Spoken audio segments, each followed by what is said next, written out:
right, welcome everyone who's here at the Wilmington Library and everyone watching virtually. My name is Javon Rich. I will be moderating this event tonight. I'm the Policy and Advocacy Director at the ACLU of Delaware. And over the last several decades, policing has grown in power and in reach. And police are now responding to issues that they were never intended to. So this includes school discipline, mental health issues, including substance abuse disorders, and minor code enforcement. Unfortunately, this leads to targeting in mostly low-income and Black and brown communities.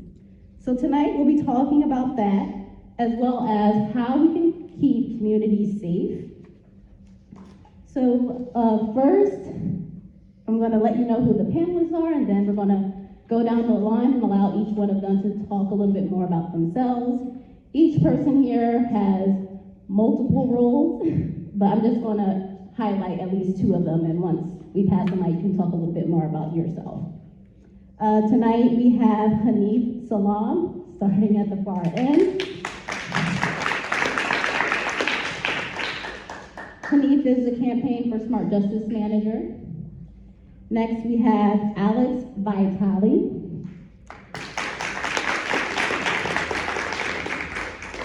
Sociologist and author of The End of Policing. And then we have Timeless Thomas.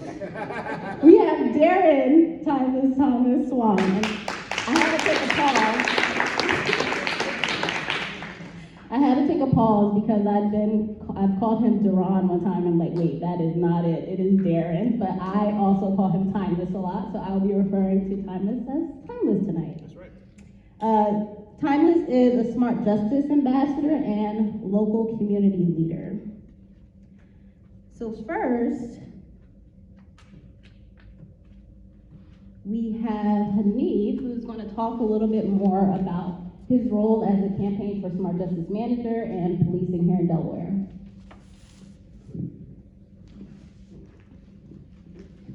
It's great to be out here on this wonderful evening and to be next to two phenomenal authors. As mentioned, my name is Haneef Salaam, and I joined the ACLU in 2021, although I was an active volunteer with the Campaign for Smart Justice prior to being hired by the ACLU. Through lived experiences as well as my professional experiences, I have a passion for helping individuals that have been impacted by the justice system and ensuring that people get a true second chance when they return home from prison. Shortly after I was hired, the verdict of the case with the cop that viciously killed George Floyd was announced, and I'm appreciative of the platform that the ACLU gave me to be able to begin the DPAN campaign, Delaware Police Accountability Now. It was efforts where we were able to collaborate with the NAACP, the Urban League of Delaware, and others to be able to advocate for police transparency and accountability across the state. Not only was that announcement made, but there was a recent spike in local Delaware cases where cops killed or severely wounded individuals like Lamont Moses, who was taking a nap in his car, Jeremy McDowell, who was using a wheelchair at the time, Yaheem Harris, who was 18 years old when police put him in the hospital with several gunshot wounds, and Brandon Roberts, who actually called 911 for assistance with a mental health crisis and was injured. Since my first day, it's been an honor and a privilege to have a job that allows me to advocate against the systems of oppression that have affected myself and people like me for centuries. Not only have I been able to advocate and lobby for legislation, I've been able to center the work that we are doing through the people with lived experiences like myself. I think that if we're going to address the issues that affect people in the community that have been caught up in the justice system, the cycles of recidivism due to systemic poverty and the cycles of poverty, then I want to make them the center of the work that we were doing so that their voices can be heard when I'm communicating with legislators and decision makers. And it's through the ACLU of Delaware and the Campaign for Smart Justice that I've been able to do that. And it's so important to talk about police reform in Delaware, because one common denominator among every person who has been the victim of a police shooting or police violence in Delaware is no officers were ever convicted of misconduct in those cases. So not only have we supported legislation, but through the Campaign of Smart Justice, we have been able to promote the theme of reimagining policing that was started by our partners in Sussex, the Southern Delaware Alliance for Racial Justice. Large contributor to that theory of reimagining policing is West Virginia University professor and former or retired WPD Jim Nolan. We were also successful in introducing Carlton Myers, a nationally renowned police reform consultant and member of the National NAACP, about his models for changing the culture of police to state legislators, our Newcastle County executive, and City of Wilmington elected officials, although none decided to take advantage of Carlton Myers' services. I will continue to center the efforts of the Campaign for Smart Justice around the people with the lived experiences and who the issues affect the most, while ensuring their voices are being heard. Thank you.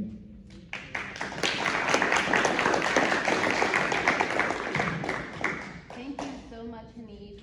We're going to hold questions off now, although I'll have a couple for Alex, but we do have a Q&A session at the end for folks to ask questions as well. So next we have Alex, who will share his expertise and work, including his book, The End of Policing. Thank you. It's wonderful to be here. For those who don't know, I got married here in Wilmington. My wife is from Newark, and I have family here in the state, and I'm here quite frequently, so I jumped at the opportunity to come on the train and spend some time here in Wilmington. So I've been working on policing and public safety issues for over 30 years as an organizer, grassroots activist, researcher, academic, writer, commentator, etc. And that 30 years has made me deeply, deeply skeptical about the possibility of reforming police. How many people saw that horrible video of the police in Arkansas beating that young man in the parking lot? How many people were shocked that such a thing could occur? Appalled, but were you surprised? Was anyone surprised that this was possible? Does anyone think that nothing like this had ever happened before? That is what policing looks like. And if we don't want that, we should not involve the police. You know, after the uprising in Ferguson, after the killing of Mike Brown by the police, we were told that the police were going to get fixed. President Obama had a task force, a national task force on 21st century policing, filled with experts and directly affected people. And they issued a long report with dozens of recommendations about how to fix policing. And a lot of cities adopted a lot of the things in that report. One of the cities that was the most aggressive in embracing that report was Minneapolis. They issued a glossy brochure, like 20-something pages long, outlining all the different recommendations from the Obama task force that they had implemented. The officers involved in the killing of George Floyd had had implicit bias training, de-escalation training, mindfulness training, were wearing body cameras, were operating under a new, more restrictive use of force policy, were operating under a new early warning initiative to identify problematic officers, We're operating under a new policy that required that if officers see misconduct by a fellow officer, they must intervene. None of it made any difference. George Floyd's life did not matter to them.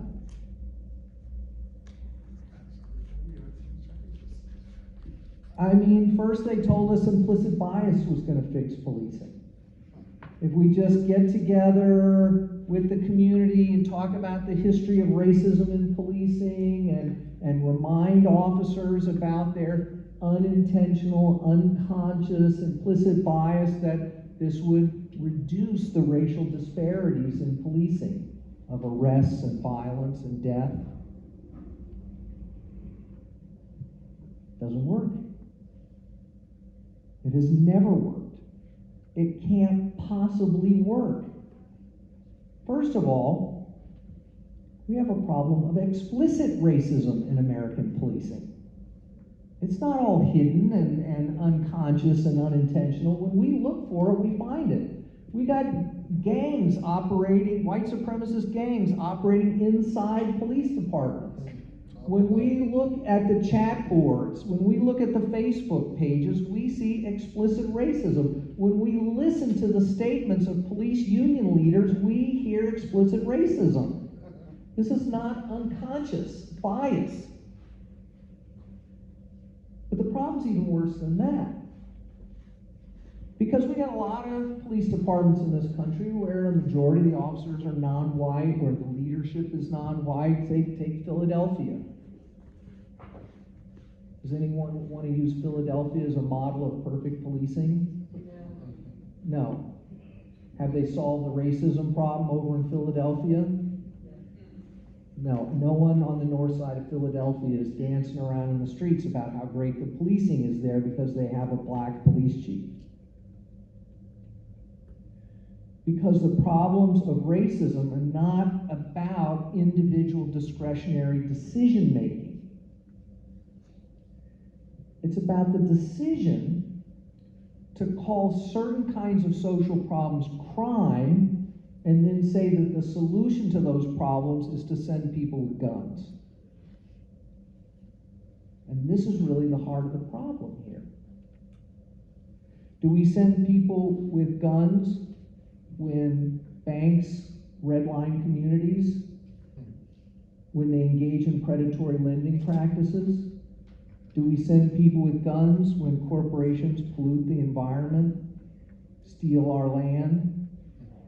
Do we send people with guns when employers fail to pay people minimum wage, steal their tips, don't give them overtime?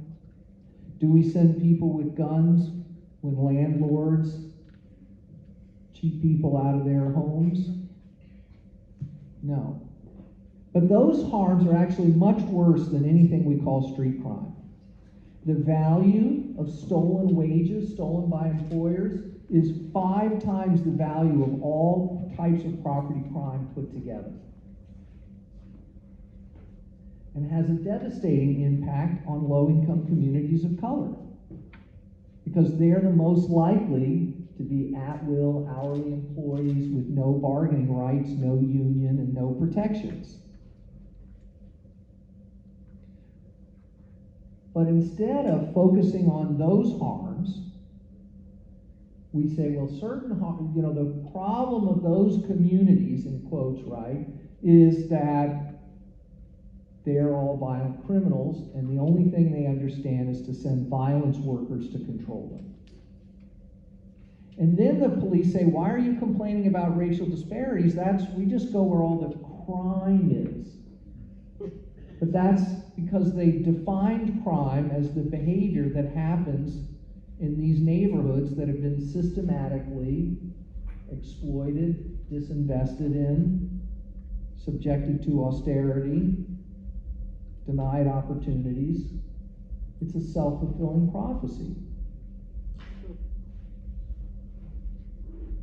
It's a structural problem. It's not going to be fixed by giving a couple of white police officers a 2-hour lecture about the history of racism. In fact, some of the research shows that the racial disparities get worse after the training. Probably because the white police officers resent the hell out of it. Think it's ridiculous and politically motivated and irrelevant, all of which is true. Implicit bias is the perfect reform for politicians because it's a way of saying that no one's at fault. No one has to take any responsibility for these problems. It was all just a big accident, and could you please shoot fewer black people in the future? Then we were told, well, body cameras, that's going to fix everything. But how many killings have we all seen on video? A lot. Yeah, and they knew they were being filmed. Those cops in Arkansas knew they were being filmed. They threatened the person who was filming them.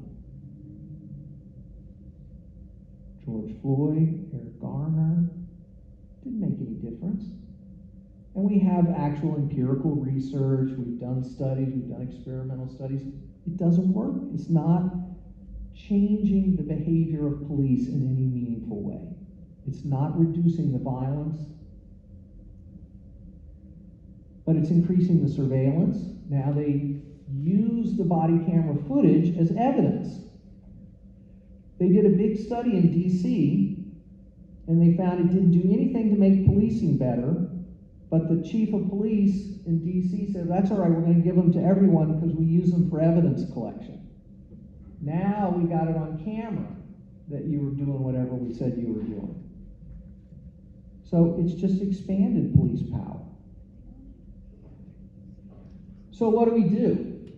I mean, the same is true for de-escalation training, and I'm sorry, the same is true for these police accountability initiatives, right? I got a whole wall full of studies about police oversight boards and police complaint review boards, and every one of them show no effect.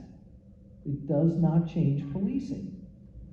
If we don't want the violence and racism that's inherent to policing, don't get the police involved. So what do we do instead? Well, I think, you started by giving us a few examples of things to think about. Why are we using them in schools? Why are we using them in the drug business? Why are police in the sex work business? Why are they in charge of mental health crisis response? This is all just a terrible idea. And the only reason police are in these fields is because we failed to fund anything else. We've cut everything else out, and the only thing that's left is police. And frankly, a lot of police don't want to have anything to do with those jobs. But that's the job that's given to them. And we expect them to be mental health experts, substance abuse experts, housing counselors, youth mentors. They can't do all that. No amount of training is going to fix that because those are diametrically opposite jobs.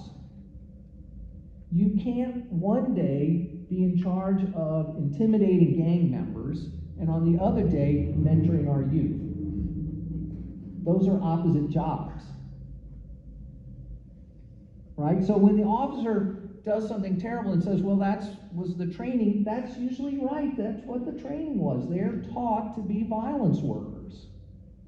That's what differentiates them from other parts of government is the authorization and capacity to use violence.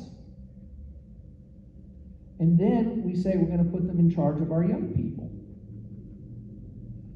And guess what? That means there's violence.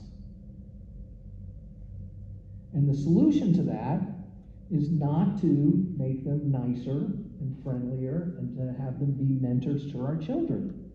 The solution is to actually hire counselors, and social workers, and coaches, teachers' aides, and people who actually care about kids, not about making arrests. But time and time again, we're given this false choice of police or nothing. So we hear all the time, oh no one wants to get rid of police. When we ask the community, they want more police. Yeah, because for 40 years they've been told that's the only thing they can have. When they ask for a community center, they're like, well, there's no money for that. When they ask for a community-based drug treatment center, no money for that. When they ask for a community-based mental health center, oh, we can't afford that. But you can have police. You can always have more police. So then people hear, oh, they want to take my police away. Well, that's the only thing I got. I don't like the sound of that. So what's imperative, right, is that we talk about what we're going to do instead. What would be better? And working with communities to unleash their knowledge about what would really make their communities better places. To give people the space and opportunity to talk about what they really want. Because for 40 years, they've been shut down.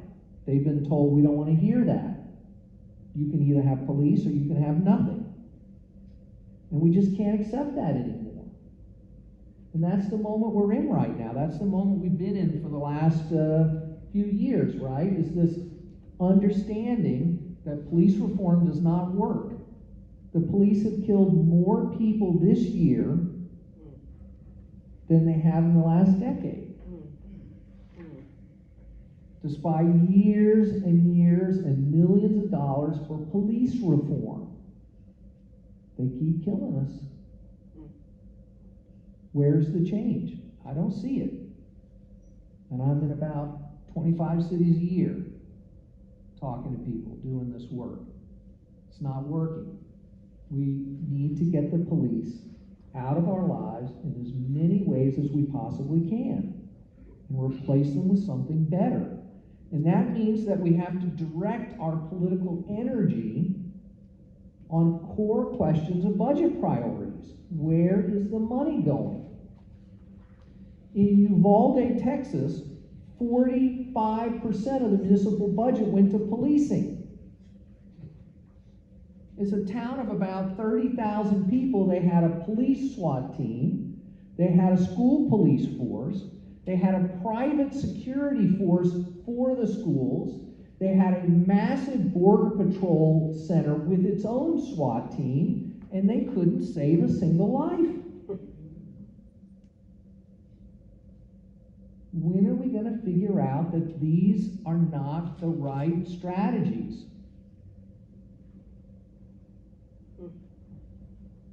There were police at Columbine when the shooter showed up. There were police at Parkland High School in Florida when the shooter showed up. In almost all of these cases, in 90%, over 90%, according to a study by the FBI, people knew ahead of time what was going to happen. But they don't trust the police. What high school kid is going to turn their best friend into the police because they think they might do something? No kid in high school, in the history of high schools, has ever done that, right? That's because who's going to be marked as the kid who turned some other kid into the police? We've got to create all kinds of early warning systems. We've got to bring back the mental health counselors. We've got to bring back the social workers. We've got to empower teachers, give them resources to get to the root of this problem, because once the police are called for a school shooting, it's too late. There are bodies everywhere. It doesn't matter how quickly they show up, how aggressive they are, it's too late.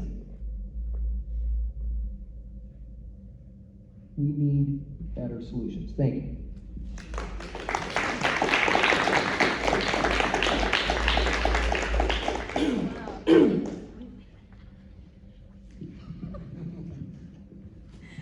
Thank you so much, Alex, for that. Very insightful, and while listening to you, a little part of me felt like this is like the worst thing to hear about, even though you hear about it every day, but it makes me feel good that you're all here, I'm here, people are watching because they want the system to get better, and we know that it can get better, so thank you so much for that. Next, we have Timeless, who's going to share more about his role and experiences, as well as his work as an ACLU Smart Justice Ambassador. That's right, I am Timeless Thomas, ACLU Smart Justice Ambassador. But before I go I would really like you guys to give Haneef and Alex a hand again.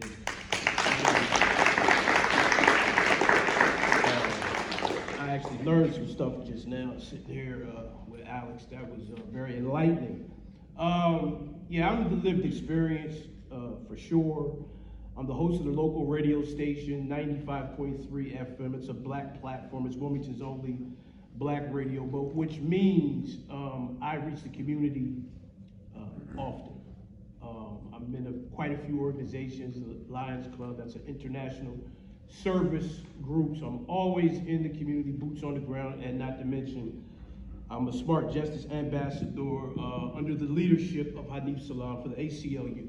So, sorry about that. I am also an author. 101 Things You Should Know About Jail. It has a bonus chapter of 50 questions that you should ask anyone returning from prison. And there's a lot of information in there as well. And this is about prison reform, but we're speaking about policing right now. And Alex covered so much that I'm going to give you a different way to look at it. I totally agree with him. We can't keep calling the police if they are the issue. So what are our alternatives? Everything he said, but I want to give you guys a different way to look at the police that maybe you can visualize it from a perspective where you could feel it more. Let's just say, all right, so we know that the police aren't doing their job, okay? Or they're doing it, but they're doing it incorrectly, okay? They're supposed to be protecting and serving, instead they're killing us and making it go viral, creating national and international fear. So, they're not doing their job. So let's just say, if a bridge builder wasn't doing his job correctly, the city be all over it, the county be all over it. It's like, yo, this guy didn't build the bridge right. It will be barriers up. Somebody would jump on that issue immediately, because everybody and their mother has to use that bridge to get from A to B. It's a serious thing. Let's say a restaurant wasn't up to code. You get your food and it's a mouse poop in there. Everybody be all over it. That restaurant would get shut down or immediately get dealt with. So those are light examples. Let's say there was a dentist or a doctor or whatever, he was putting people under sedation and doing twinkly things with his fingers. That would get dealt with. Those are light situations compared to what the police are doing. They're actually pushing aside the Constitution. Let me do a disclaimer right quick. This is a Thomas disclaimer. This information is coming from me. I'm not saying that all police are bad. I'm not saying if you get in a car accident, you need to report for your insurance company. You got to do what you got to do. But what I am saying is they are throwing the Constitution away, sentencing people to the death penalty from a traffic stop. Now, how do we get from, let me see your license and registration, to you don't even make it to court, you're about to get bodied? That's really serious. That's serious. So who gets victimized? Well, we know immediately the immediate family gets victimized. Immediately. But then the domino effect. The children that are going to grow up without that parent, the spouse, the employer who was waiting on his employee to come to work the next day. And yada, yada, yada. We have to deal with it sooner than immediately. Okay, it happens once, it happens twice, coinky day. 3 or more times, it's a pattern, but it's a pattern of us not dealing with it as well. So I actually just stole this from Alex. We got to put the right workers in the right place. We need more social workers, more mental health counselors, more therapists. We need to empower school teachers with the correct resources, because just why are we going to expect a police officer to wear all this many hats, and he has a hard enough time just wearing a regular hat?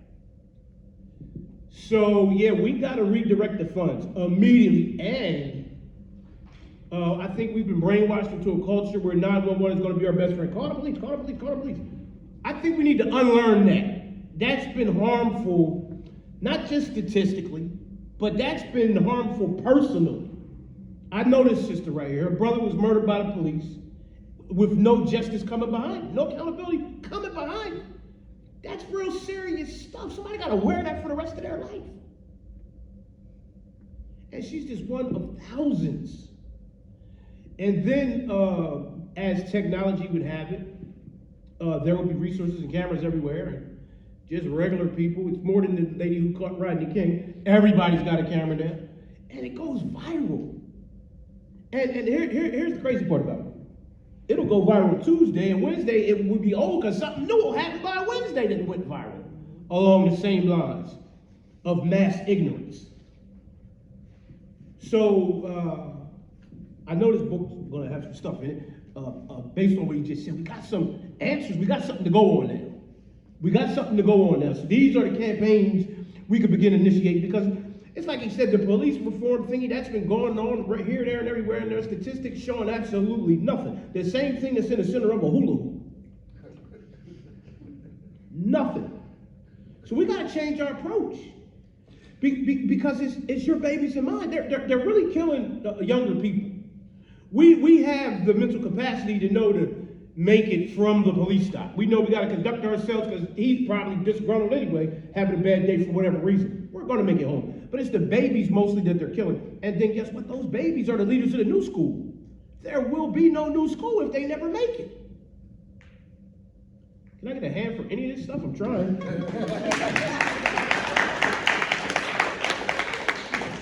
And I'm Timeless Thomas, and I'm going to swing that microphone back to Javon, so we got a little bit more. I'm actually going to hold this here to give us some more questions. But yeah, give them a round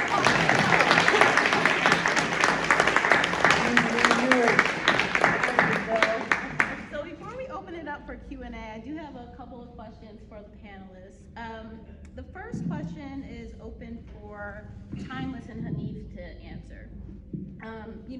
During last year, the year before, when there was work being done around police reform, we heard a lot about, what happened to George Floyd and how this precipitated some of these changes. But even while, legislation, policies were being created, we had people in Delaware being killed by police during the same time, but we never really heard, their names out of our leaders' mouth. So can you talk a little bit about why policing reform is important in Delaware, why this is a Delaware issue, and what happened with the Law Enforcement Officer Bill of Rights this last session in Delaware? You want to start? Yes, I'm gonna say something like you're gonna clean me up. One good reason why it needs to happen immediately in Wilmington per se is because in our community, in the Italian communities, you have a majority Italian police. In the Spanish communities, you have a majority Spanish police. In the Oriental communities, you have Oriental police. But in the Black communities, those police don't look like us, meaning they can't identify with us. So I said I was going to keep it short because I know Neef's going to clean me up with some statistics and stuff. And I'm shocked because you never really keep it short. I was sitting here trying to get my thoughts together. Because I got talking points, but I'm sitting here thinking, and after Alex just went in, it gives me a lot to think about, because he's saying he has proofs, facts, that we can't legislate our way out the problem. That city and states that have implemented police reforms legislatively and as far as policies within departments still have not seen a major change in policing. So I could tell you all these talking points about why Delaware needs it.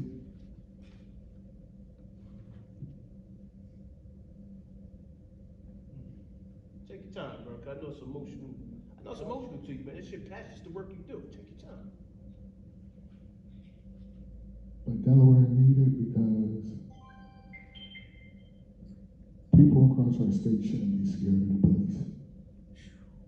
When I talk to you, men, women, boys, girls, they say, I mean, we scared.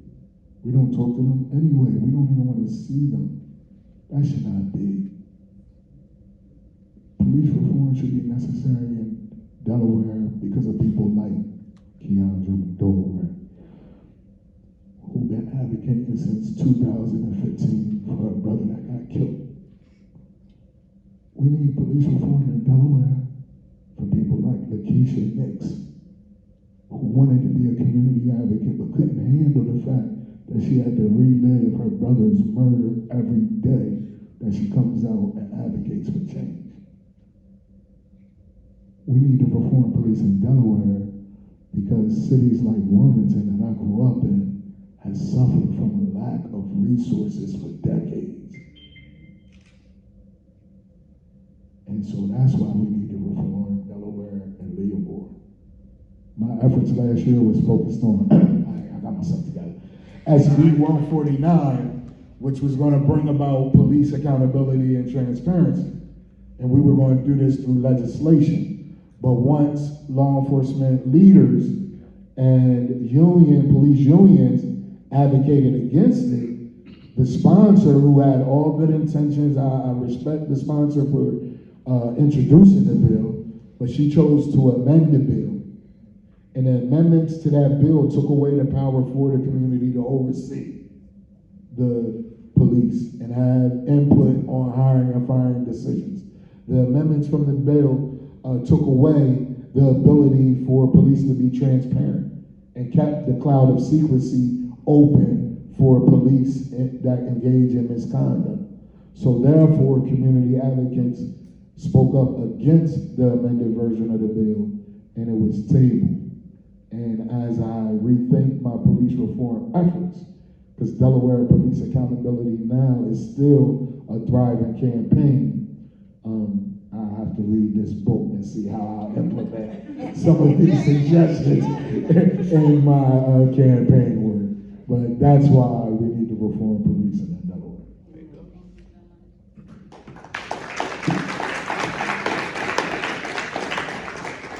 Thank you so much for your responses. It's definitely emotional, especially when you live in over-police communities, you know? When I hear people say, why don't people who live in over-police communities show up to their meetings about budgets or, you know, mobilize? They do mobilize. It's taxing, it's hard, it's emotional. My next question is for Alex. You talk a little bit about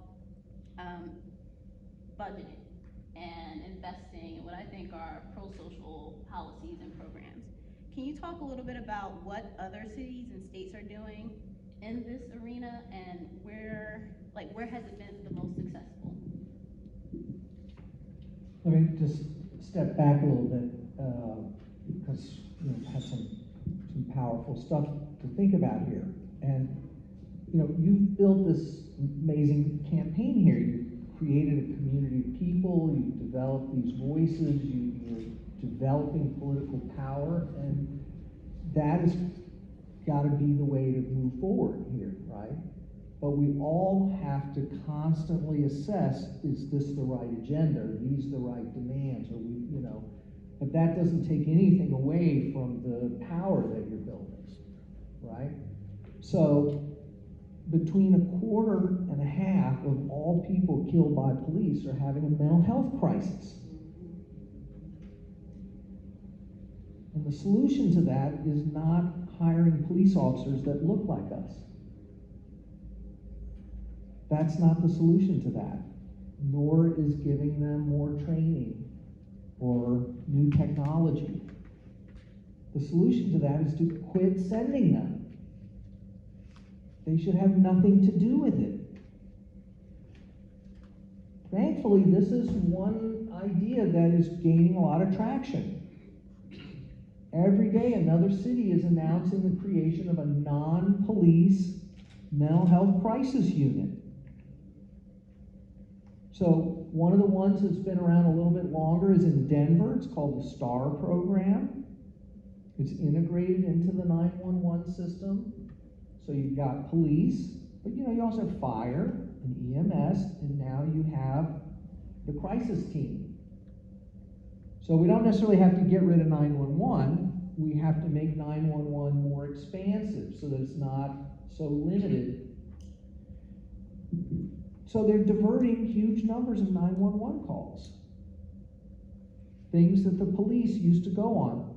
A mental health crisis, a homeless person in distress, or maybe causing disorder, someone having a substance abuse crisis, maybe it's a potential overdose or We're not sure if they're okay. We're sending the police. Now they don't send the police. So arrests have gone down. The level of violence has gone down. And a study just came out that showed that crime went down. That in the areas where these teams are operating, compared to other areas that are similar but they don't have a team yet, crime is going down. Why? Because people's needs are being met. People's needs are being met, and so they don't have a crisis. They don't act out. They don't need to steal something to survive, because people are there trying to help them instead of criminalize and kill them. So Denver is so happy with the way it has been going that they've quintupled the budget for this program. Harris County, which includes Houston, the fourth largest city in the country, is rolling out one of these teams. Albuquerque created it as a whole division of government. An Office of Public Safety that's a cabinet level position that is about what can we do other than send the police. Newark, not Newark, Newark has an Office of Public Safety, an Office of Violence Prevention and Trauma Recovery. Office of Violence Prevention and Trauma Recovery works directly with the mayor. They diverted the funding for it from the police budget. And they're stopping the killings. The money goes to existing community-based organizations, some of which you have here in Wilmington that are trying to do the violence interruption work, the credible messenger work, the crisis intervention work on a shoestring. But in Newark, they've created a dedicated funding stream as part of city government. People's needs are being met, and so the violence is going down. This is the way we got to go. Since 2020, about 50 cities have eliminated their school police departments and replaced them with counselors, social workers, and teachers' aides. This is happening in Phoenix, in Portland. It's happening all over the place. So this is not some imagining. We could do this. We just need the political focus to get it done. Thank you.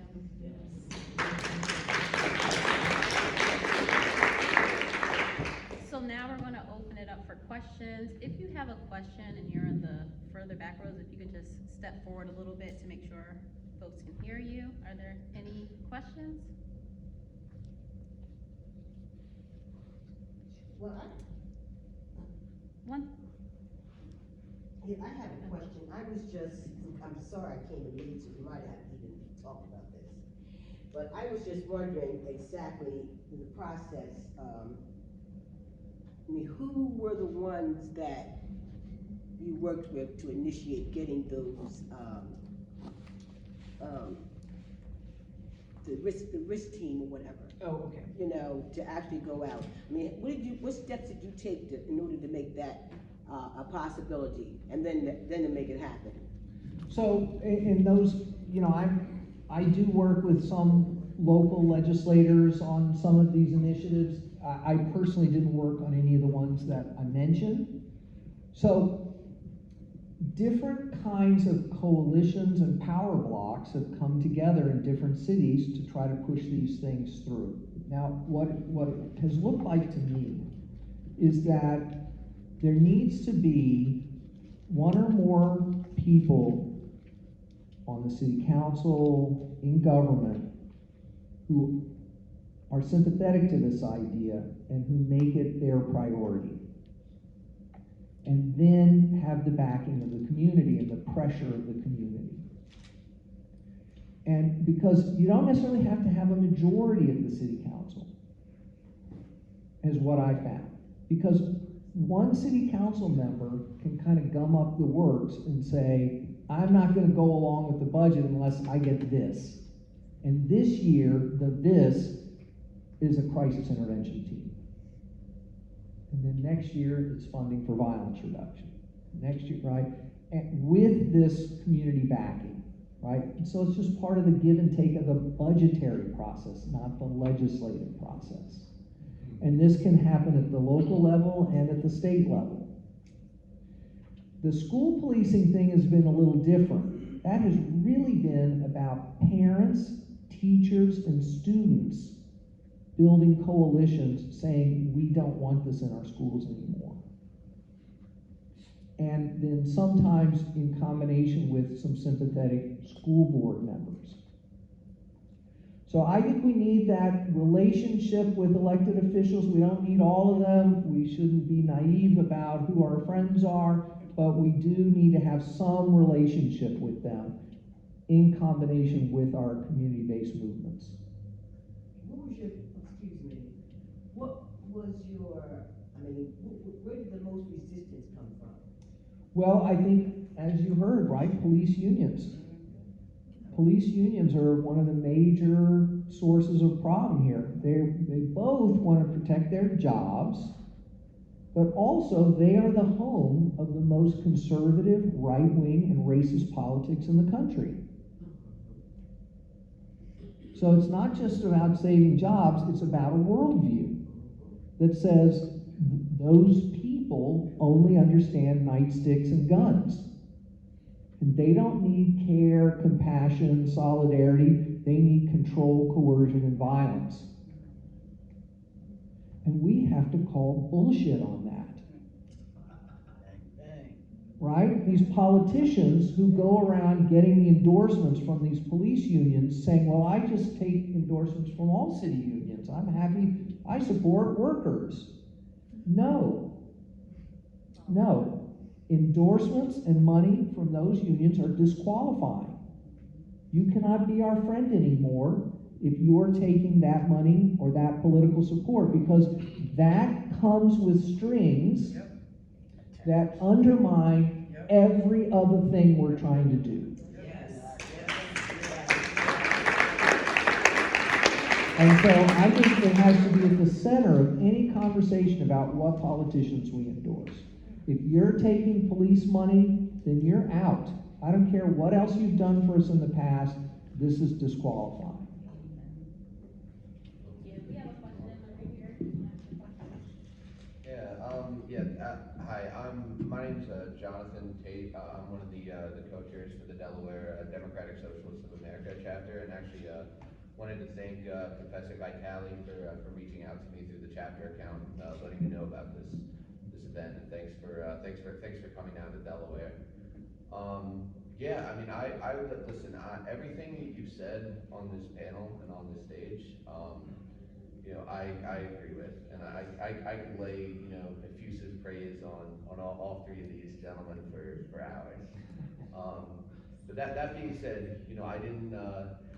You don't get to run a statewide political organization when you're 26 years old by just saying, oh yeah, Professor Vitale, I agree with everything you're saying, and just going along. So I have to question, and I have to challenge, because that's just my nature. Philip knows, my other co-chair is here, and my dad's here too.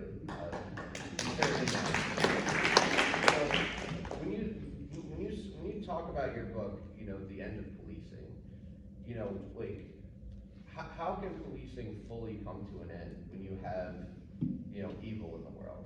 I think that everybody here in this room wants to safeguard the rights of racial and religious minorities, but how are you going to do that without some type of law enforcement when you have people that will walk into a supermarket in a black neighborhood in Buffalo, or who will walk into a synagogue in Pittsburgh, and just open fire, mass murder? I agree with everything you're saying. I think we should minimize the presence of our police, as much as possible for all the reasons that you stated. But I just, when you talk about the end of policing, I guess I just want a little more clarity Sure. on what you mean by that. Sure, of course, this is, of course, on everyone's mind, right? Like, where does this lead? How far do we take it? Did the police stop the shooting in the Buffalo supermarket? Nope. Did the police stop the synagogue shoot? No. So, did the police stop the Uvalde shoot? Right, so first of all, where's all the proof that police are actually keeping us safe? Now, I don't want to overstate this. Obviously, if there were some magical switch, which there isn't, that could just turn off all police tomorrow, there would be negative consequences of that. There would be people who would take advantage of that, for sure. Yeah, I'm not advocating that. In part because it's not possible. There is no such magic switch. No city council is going to eliminate their police department tomorrow and say, well, we'll figure out the rest of it the day after. What we have is a massive system of policing that is mostly ineffective and even counterproductive. And for me, the end of policing is not about some pre-imagined outcome. It's about a process driven by some values. We know today things that police should not be doing. They should not be waging a war on drugs. They should not be criminalizing sex work. They should not be in our schools. They should not be going on mental health crisis calls, right? So we get them out of those things. We develop alternatives. And then we look at what's left. What's driving racist violence? Why is it that the US has the levels of racist gun violence that almost no other industrialized country has? Shouldn't we focus on why it's happening than saying we have to maintain a massive system of policing to come and pick up the bodies after the violence happens? We need to approach problems with a set of values that says, what can we do that is effective, that is cost effective, and that treats people with as much human dignity as possible. And policing fails on all these measures.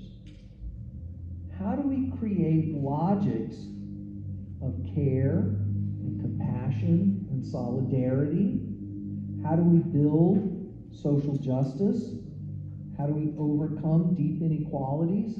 These are the values that guide us in the process of dismantling piece by piece this system that is not serving our needs. Do I have the answer to every possible conceivable scenario for some far distant future? No, no one does. Certainly not the police. We have the room for one more question.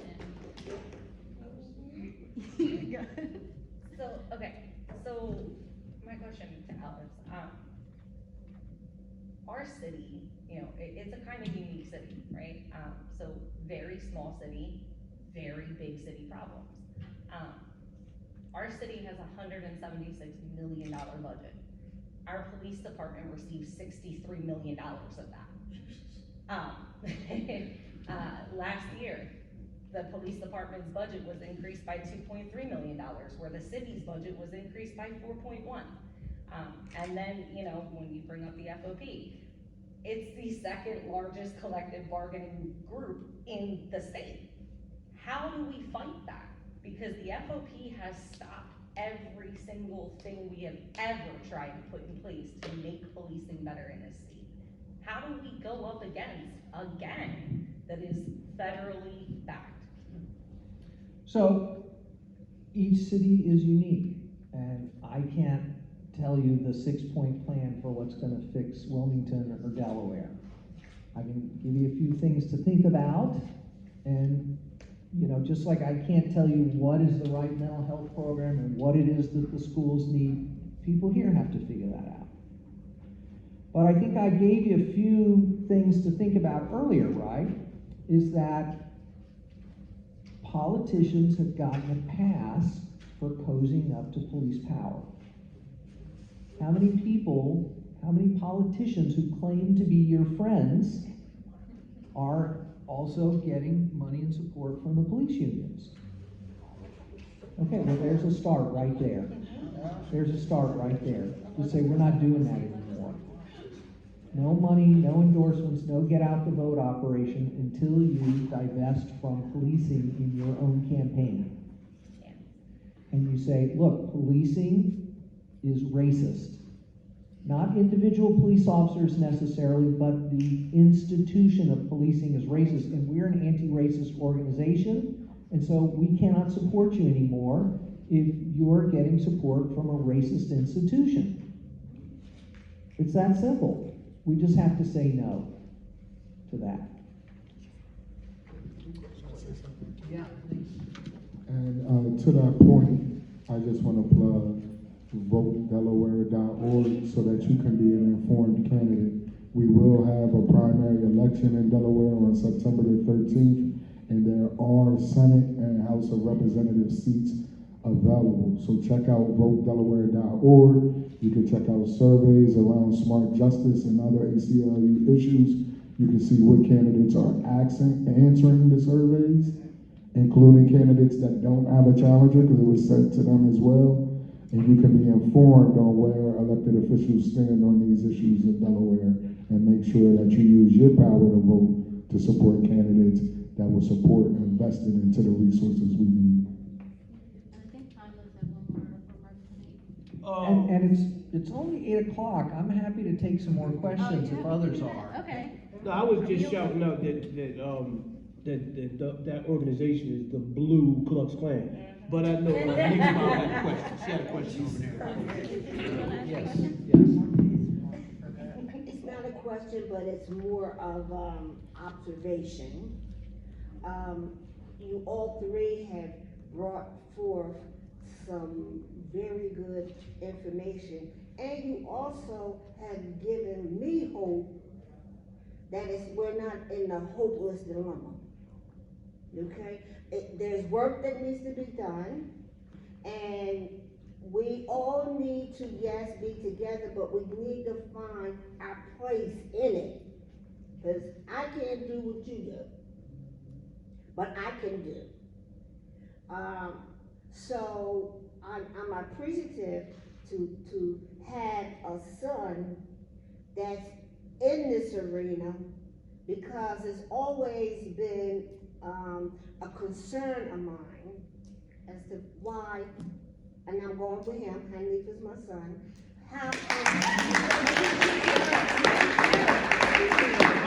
why was he treated like that? You know? So, in closing, I do want to say though that somebody up there, I don't know quite who it was, talked about the behavior. So I am the executive director of Positive Thinking, Positive Change. And we just believe that if we can help somebody change their thinking, then their behavior changes. Right? So that's what I can do. We have a board, we're nonprofit, and we're moving forward, you know. People's diet gotta be right, they gotta eat healthy. It may sound corny, but this is all true. You know, we have to empower people to now do what they must do. No longer should we sit back and allow somebody else to take care of us.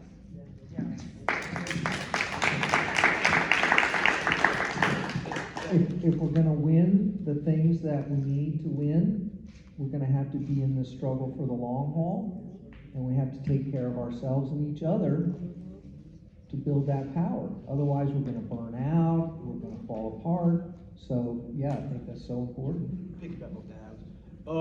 Real quick smack. And basically something like Haneef's mom just said, we definitely have to do it ourselves. I remember when the school shooting just happened, when those kids got shot and killed and everything, I had dropped a PSA on one of my platforms, and I was basically saying that we have to give our children a survival plan of action. We can't wait for the police to come, like Alex said, by the time they come, it's too late. Somebody's a victim. And we can't expect anybody else to get our children to safety. They need to learn that at the dinner table. You know, they need that plan of action on their way out the door based on the climate of the country today. Okay. But they also need to learn to ask for help. I'm in distress. My friend is in distress. Who can help me? Because that's how we fix this. Smack? Yeah, how you doing? My name, everybody calls me Smack, Smart Justice Ambassador, Kent County. You went over the STAR program, a couple other programs that are working like in Denver. I just want to know, like, how long was the process? Is it in the book? So some of this stuff is in the book. You know, there are hundreds of examples in the book about programs all over the country and around the world. But some of this has happened very recently. So Denver's program was already in the works before the murder of George Floyd. And then it was implemented right afterwards, but it was already in the works. Other cities have responded to the protests and uprising by beginning that process. Okay. But it does take a couple of years to develop the political will, to plan things out, to start hiring people. You know, it's not going to happen overnight. The more we can work with existing community-based organizations, the quicker the process. And there's a lot to be said about the different models. The CAHOOTS model in Oregon, that's been around much longer, is independent of city government. It gets funding, but it's a community-based health clinic that then developed an outreach team and then over time convinced the government that it should be integrated into the 911 system. So Denver came out of city government. So they're different models and they have their strengths and weaknesses. And when I work with cities or community groups, we can get into the details more. Any other? Jasmine? Yeah, I had a question, more, it's twofold. So if you've done any research about policing like on university campuses, and then, because I believe very clearly that universities reflect and mirror like our societal issues, and I think that, at least from my experience, a lot of the activism post George Floyd's murder, we're all trying to figure out how to go about police reform. And so one of the last things to fall still at the university I recently graduated from was demilitarizing public safety, and there's insistence on having guns. And these public safety officers are always harassing Black and brown students on campus, using the guns to like taunt those students. So always with the excuse of like, we need to keep this in case there's a school shooting. So I don't know if you have a response for that, and if you've seen other universities respond to that. Yeah, so there are active campaigns underway. The closest one that I'm aware of is at Johns Hopkins in Baltimore, where students and faculty have been organizing against campus policing. University of Chicago, Portland State. So if you Google me in Johns Hopkins or Google me in University of Chicago, you'll find videos of events that I've done with students and faculty where we've done panels like this, talking about these issues, about the history. Campus police forces were mostly created in the 1960s as a tool for suppressing student movements. And then they were used to exclude outside community members and criminalize the surrounding community. That's the history of campus police departments in a nutshell, and we don't need them. Any other? Sorry, Dwayne. I have to ask. Have you seen any litigation strategies be successfully used to help divert the resources, to redistribute the resources to fund some of the programs that are more effective than policing? That's the lawyers are trying to find a way into that. So what I'm gonna do, I think there are cases, and I'm just gonna recommend, and I know there are a lot of lawyers involved in some of this work. So the Detroit Justice Center, Amanda Alexander, she is doing legal work in support of these kinds of campaigns in Detroit. I'm going to be out there in a couple weeks. And the Advancement Project in DC does legal support for these kinds of movements.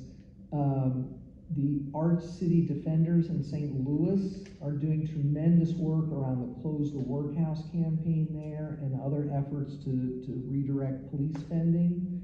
So why don't you talk to some folks at those three places who can give you a much better answer than I could. Oh, I think we're...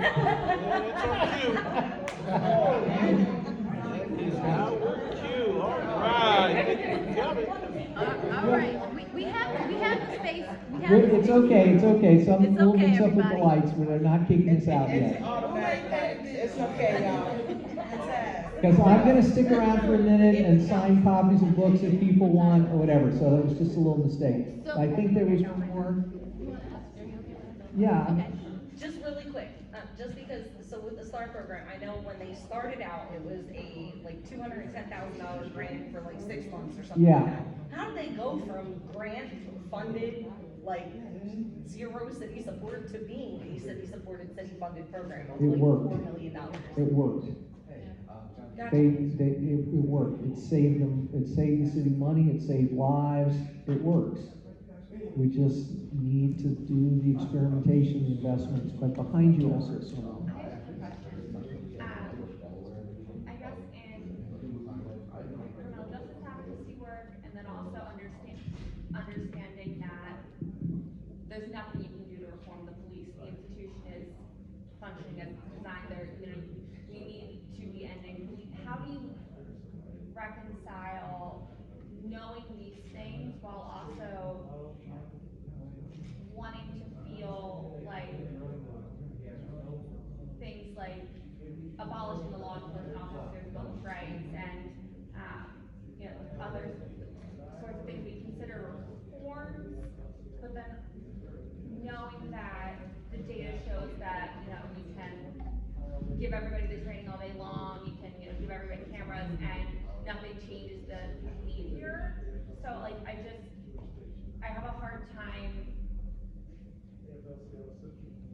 knowing that a lot of these things don't work, but also like feeling like some of it Little cognitive some of it dissonance. is important anyway. Yeah, the cognitive dissonance. And I guess also I hate when people just but commentary, I guess, on the question about like evil. I think that asking about evil and then police is kind of the wrong question, because we've talked about how police don't prevent any of these things from happening. I think the question around those sorts of things is more of a moral question about punishment rather than prevention and public safety, because when we're talking about police and any of these incidents, the police aren't here to save us, the police don't prevent it, the police don't, they'll sit around on their ass in the hallway. It's more of a question of, all right, like the cop has now shown up and either executes this person or takes them off to jail. So I think that would be more of a question on punishment rather than the effectiveness of policing, because we've seen that policing does not prevent any of those things. So that would be my commentary part. But I guess it's just hard to not want to give up on some of the work, knowing that a lot of it doesn't make the most difference. You can have cops that reflect the demographics of the community, but that hasn't shown to change anything. You can have, body cameras and it hasn't shown to change anything about behavior, and it's hard to reconcile. It's frustrating, and let me tell you, there are a lot of people who are less diplomatic in their reaction to what I have to say. So, Haneef and I were talking earlier about a piece that he had just recently read from the group Critical Resistance, which is a great resource. And we were talking about reformist and non-reformist reforms, and it's not, I'm not here saying what we should do tomorrow is have a campaign to abolish the police. And the metric of success is that we've abolished all police. That's not a viable campaign. We have to build power by working on issues that people can relate to, be angry, excited, hopeful about. And it's not my job to come in here and wag fingers at people because they didn't choose the right strategy. Because only you know what the conditions are here in Wilmington and in the rest of Delaware. All I can do is give you ideas about how to think about these things, how to move forward, how can we make it better, how can we push the envelope, how can, you know, and then you've got to figure out what can be done with that, right? So maybe you have a retreat and you do some soul searching about what's the 3-year vision, what do we think we can do, right? Does that mean we jettison everything we've done? No, not necessarily, because you've built an alliance around these understandings, but that doesn't mean you can't push the envelope in other directions, right? So, but you all have to figure that out. That's not for me to figure. Thank you. I think that with everything that we've been doing surrounding police reform is not bad at all. It's just that our list of demands have been too open. What I mean by too open, it's been too open to allow them to come in and figure out what they want to take in, what they want to allow. Now, with his demand list, it makes more sense. Demand it and don't back up from it. We don't need them to amend nothing. We have a list of demands. Are you going to do it? If not, you have to get out of here. The police union is not bigger than us. I need people to stop believing that. They're not bigger than us. If we all come together like we all have already been doing and fight this fight together, the police union is like this small. All of us are capable of change. And you can't, like with my situation, I can't say one day, okay, the hell with dealing with police reform, all this, I'm gonna take a break. I can't do it because this is my life, you know? And it's like, we need more people with that mindset that is like 100% invested. They are so used to, in the state of Delaware, you guys, of us pushing, and then when we don't get something, we drop it and go on to the next thing. We can't do that. We have to continue putting our foot on their neck for what we need. This is not a want, this is a need. This is what we need to make sure our community is surviving and living. I have kids now, and I fight like hell because I don't want my kids to be a Jeremy McDowell, you know, and it hits me, you know what I'm saying? And it should hit anybody who has children. It doesn't have to be biological, it could be nieces and nephews. We need better for our children. Our lives, we have lived our lives. We are here fighting now for our children and for the future. Just like Thomas Time said, if they continue killing, we won't have no future. Our kids are our future. And that's just how I take everything living every day.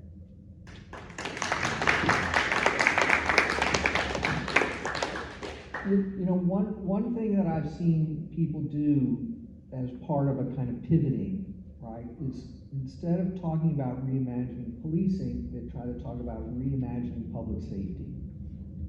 And one of the advantages of this is it allows us to also go positive. Instead of it all being what we're going to do to the police, this is about, oh, we have an agenda of positive things we want for our communities. We want jobs for our young people. We want real recreation centers. We want real mental health services. We want real medical drug treatment, right? These are positive things, and why can't we have these things? Any civilized society should give us these things. And I think one of the other advantages of that is that it opens up the potential for new alliances. Because now maybe we can work with the public hospital nurses. Maybe we can work with the social workers at the university. Maybe we can, right? Because they're maybe going to be less interested in a negative agenda, but they might be excited about the positive agenda. I like that. Feeling fired up? Yeah, man, this has been amazing. Are there any other questions? We'll do that. All right, wonderful. Thank you so much for coming here tonight. I don't know if we're still on the internet, but thank you to them too. And we want to extend thank you to Haneef Salaam, Alex Vitale, and Timeless Thomas for spending their time and being very generous with their time and experiences tonight. Thank you to the Wilmington Library for hosting this. Thank you to Melissa and Rachel for planning this event. So now, if you purchased The End of Policing or want to purchase The End of Policing, Alex will be handing out his books and signing them. I think that's how we're gonna explain that at the back table there. So thanks again.